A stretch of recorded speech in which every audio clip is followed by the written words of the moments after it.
नमस्कार माऊली. चला ज्ञानेश्वरीच्या सहवासात. ज्ञानेश्वरी अध्याय 11 मधील ओवी 537 ते ओवी 560च्या सहवासामध्ये आपण जाऊया. अर्जुनाला भगवंतांचा सहवास खूप अगोदरपासनं घडला, परंतु भगवंतांचं असं विश्वरूप आणि त्याचं साक्षात दर्शन हे प्रथमच झाल्यावर अनेक आठवणी, अनेक भावना दाटून आल्या. आता अर्जुन काय म्हणतो? अर्जुन म्हणतो, परी ऐसिया तू ते स्वामी, कहींच नेणो जी आम्ही, म्हणोनी सोय रे संबंध धर्मी, रहाटलो तुझसी. हे स्वामी, हे भगवंता, मी तुला असं कधीच जाणलं नव्हतं, जे हे तुझं विश्वरूप आहे. आणि त्यामुळेच आपल्यातली जी सोयरीक आहे, आपल्यातला जो नाते संबंध आहे, त्याप्रमाणेच मी तुझ्याशी वागत राहिलो. आहा थोर वाऊर जाहले, अमृते सम्मार्जन म्या केले, वारिके घेऊनी दिधले कामधेनुते. आणि आपले नाते संबंध लक्षात घेऊन त्याप्रमाणे मी जे वागलो, ते माझं वागणं फार विपरीत झालं. ते वागणं कसं झालं तर माझ्या हातात साक्षात अमृत होतं, पण त्या अमृताने मी अंगणामध्ये सडा सम्मार्जन केलं. ते अमृत वाया घालवलं. माझ्या दारात कामधेनू होती, ती कामधेनू देऊन मी एखादं वासरू, एखादं जनावर पदरात पाडून घेतलं. परिसाचा खडवाची जोडला, की फोडोनी गांडोरा आम्ही घातला, कल्पतरू तोडोनी केला कुंपू शेता. माझं हे वागणं कसं झालं तर साक्षात परीस माझ्या हातात होता, पण तो परिसाचा दगड आहे हे न समजल्यामुळे तो फोडून मी घराच्या पायामध्ये घातला. कल्पतरू माझ्या अंगणात होता, पण तो कल्पतरूच तोडून त्यांनी शेताला कुंपण घातलं. चिंतामणीची खाणी लागली, परी नोळखेची म्हणून उभेरिली, तैशी तुझी जवळीक धाडिली सांगातीपणे. आम्हाला तुझी जवळीक लाभली होती, पण तुझ्या त्या जवळिकेचा सुद्धा मी काही उपयोग करून नाही घेऊ शकलो, कारण मला तू कोण आहेस हे समजलंच नव्हतं. त्यामुळेच साक्षात चिंतामणीची खाण मला लागली होती, पण ते ओळखता न आल्यामुळे माझ्याकडून त्याचा अवहेर झाला. एवढंच काय, हे आजी चेंची पाहे पाम रोकडे, कवण झुंज हे केवढे, एथ परब्रह्म तू उघडे सारथी केलासी. हे आधीचं जाऊ दे, पण भगवंता आजचंच बघ ना. हे युद्ध काय, हा प्रसंग काय, आणि तू तर साक्षात परब्रह्म, पण त्या तुला सुद्धा मी सहजपणे, उघडपणे माझा सारथी केला. यया कौरवांचिया घरा, शिष्टाई धाडिलासी दातारा. यया कौरवांचिया घरा, शिष्टाई धाडिलासी दातारा, ऐसा वणिजे साठी जगेश्वरा विकलासी आम्ही. तू तर साक्षात जगेश्वर, जगदीश्वर, पण तुला आम्ही कौरवांच्या घरी पाठवलं. कशासाठी? संधी करण्यासाठी. आणि असे साधे साधे व्यवहार, अशा साध्या साध्या गोष्टी आम्ही तुझ्याकडनं करवून घेतल्या. तू योगियांचे समाधी सुख, कैसा जाणेची ना मी मूर्ख, उपरोधू जी सन्मुख तुझसी करू.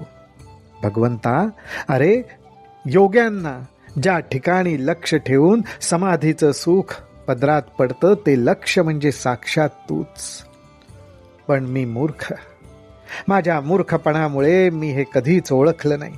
आणि एवढंच काय तर तुझ्या समोर उपरोधू म्हणजे वेडं वाकडं बोललो सुद्धा.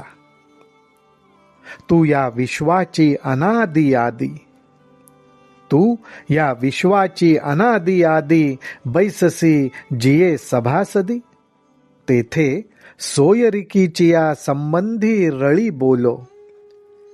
तुझ्याकडे जर बघितलं तर ह्या विश्वाचं जे कारण, त्याचंही मूळ कारण तू. अनादि आद्य असा तू. पण तू ज्या सभेमध्ये बसायचास, त्या सभेमध्ये बसल्यावर परत आपली जी सोयरीक आहे, आपले जे नातेसंबंध आहेत, त्याप्रमाणे मी तुझ्याशी बोलायचो. विपाये राऊळा येवो, तरी तुझेनी अंगे मानू पावो. न मानसी तरी जावो रुसोनी सलगी. कधीतरी क्वचित प्रसंगी आम्ही तुझ्या राऊळात यायचो, त्यावेळी तू आमचा सत्कार करायचास. आणि जर का तू केला नाहीस तर प्रेमाने तुझ्यावर मी रागवतही होतो. या सगळ्या भावना अर्जुन आज व्यक्त करतोय.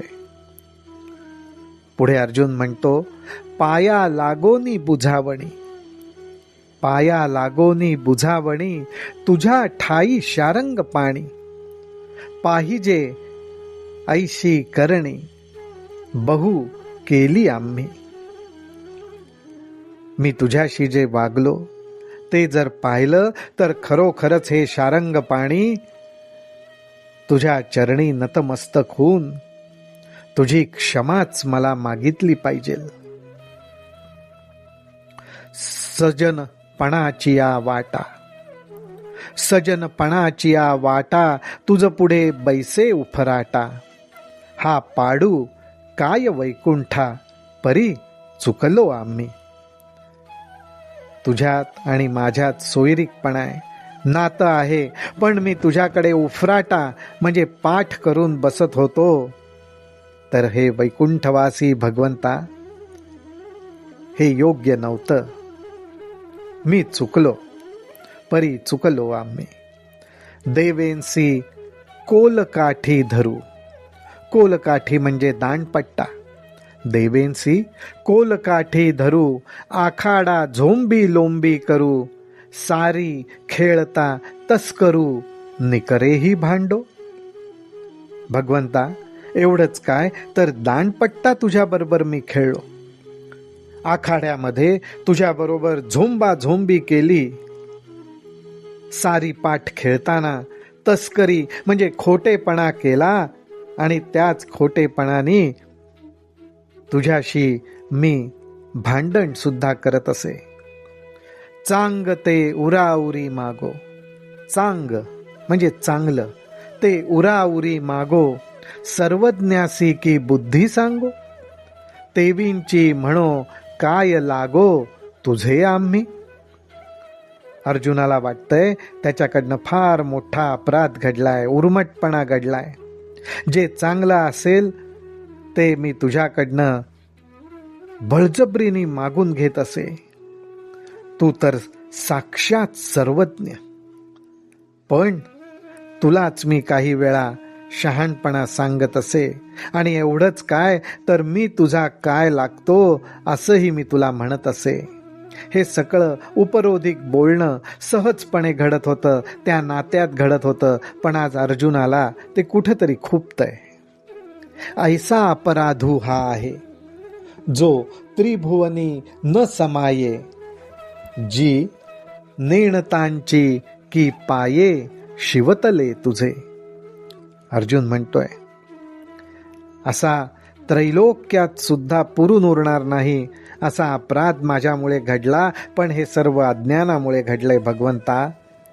हे मी मात्र तुला चरण स्पर्श करून सांगतो, तुझा चरण स्पर्श करून मी हे सांगतो, हे केवळ अज्ञानाने घडलंय. जी नेणताची की पाये, शिवतले तुझे.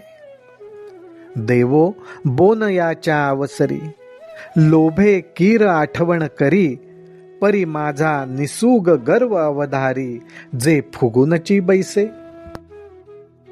जेवणाच्या समयी भगवंता तुम्ही खरोखरच माझी प्रेमाने आठवण करीत होतात, पण मी बघा कसा माझा गर्व पहा कसा, मीच तुमच्यावर फुगून बसत असे, रुसून बसत असे. देवाची या भोगायतनी खेळता आशंकेना मनी, जी रिगोनिया शयनी सरिसा पहुडे. भगवंता, तुझ्या राऊळी अंतःपुरात येऊन आम्ही खेळत असू, त्यावेळी माझ्या मनात शंकाही येत नसे आणि मी तुझ्याबरोबर तुझ्याच अंथरुणावर आपण एकत्र निजत असू, ही आठवण अर्जुनाला येतीये. कृष्णा म्हणून हाकारिजे, यादवपणे तुते लेखिजे, आपली आण घालिजे जाता तुझ. कृष्णा असं म्हणून मी तुला हाक मारत असे. तू एक यादव आहेस, आमचा सगळे संबंधी आहेस असं समजत असे. आणि तू जर निघालास तर तुला शपथ घालून जाऊ नकोस असं मी तुला म्हणत असे. आपली आण घालिजे जाता तुझ, मज एका सनी बैसणे, का तुझा बोल न मानणे, हे ओळखीचेनी दाटपणे बहुत घडले. पुष्कळ वेळा काय घडलं तर अर्जुन म्हणतोय, तू जिथे बसला असशील तिथं मी बसणं, किंवा तुझं म्हणणं न ऐकणं, आणि एवढंच काय, आपली इतकी जवळीक होती की त्यामुळेच हे सगळं घडलं. असे माझे अपराध आहेत, मी अशा प्रकारे अपराधांची राशीच आहे असं अर्जुन म्हणतोय. म्हणून काय काय आता निवेदी जेल अनंता, मी राशी आहे समजता अपराधांची. आता असं एक एक तुला काय सांगू अनंता, मी तर या सगळ्या अपराधांची राशीच आहे. हे सगळं माझं अज्ञानामुळे घडलंय. या लागी पुढा अथवा पाठी, जिये राहाटलो बहुवे वोखटी, तिये मायेचिया परिपोटी सामावी प्रभो.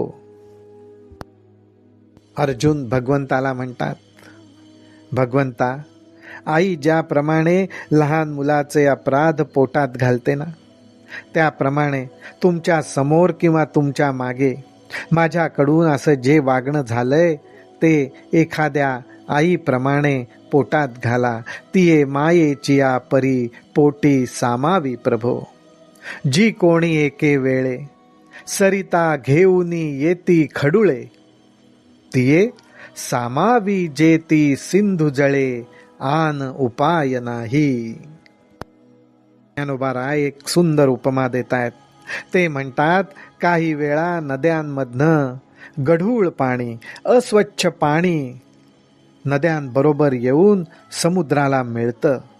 समुद्राला दुसरा उपायच नसल्यामुळे समुद्र ते पाणी आपल्यात सामावून घेतं. अर्जुनाला म्हणायचंय, भगवंता, त्याप्रमाणे माझा हा गढूळपणा तू सामावून घे, मला क्षमा कर. सी प्रीती का प्रमादे, देवेंसी मज विरुद्धे, बोलविली तिये मुकुंदे, उपसाहावीजी. अर्जुन म्हणतोय, म्हणूनच भगवंता, मी प्रेमाने असेन किंवा एखाद वेळेस गर्वानी प्रमादानी असेन. जे बोलू नये ते मी तुझ्याशी बोललो असेन, कारण तुझी माझी असलेली सोयरीक. पण भगवंता, हे तू सर्व पोटात घाल, अर्थात मला क्षमा कर. अशी त्या मुकुंदाची, परमेश्वराची अर्जुन करुणा भागतोय. आणि देवाचेनी क्षमत्वे क्षमा, देवाचेनी क्षमत्वे क्षमा, आधारू जाली आहे या भूतग्रामा, म्हणोनी जी जी पुरुषोत्तमा, विनवू ते थोडे. अर्जुन म्हणतो, देवा, तुझ्या ठिकाणी जो क्षमा गुण आहे, तो क्षमा गुण तू ह्या पृथ्वी मातेला दिलास, आणि त्यामुळेच ती पृथ्वी माता सर्व भूतसृष्टीला आधार झाली आहे. त्या पुरुषोत्तमाला मी विनंती करतोय, हे पुरुषोत्तमा, मी तुला काय विनंती करू. म्हणून जी जी पुरुषोत्तमा, विनवू ते थोडे. मी जेवढी तुझी विनवणी करीन तेवढं कमीच आहे. तरी आता अप्रमेया, तरी आता अप्रमेया मज शरणागता आपुलिया, क्षमा कीजो जी यया अपराधांसी. म्हणूनच अर्जुन म्हणतोय की कुठल्याही प्रमाणात तू बसत नाहीस, कारण तू अमर्याद आहेस, अप्रमेय आहेस. असा हा तू जो भगवंत, त्याला मी शरण आलोय आणि तू मला माझ्या अपराधांची क्षमा कर. अशी अंतःकरणपूर्वक विनवणी, क्षमा याचना अर्जुन भगवंताला करतोय. राम कृष्ण हरी, राम कृष्ण हरी, राम कृष्ण हरी.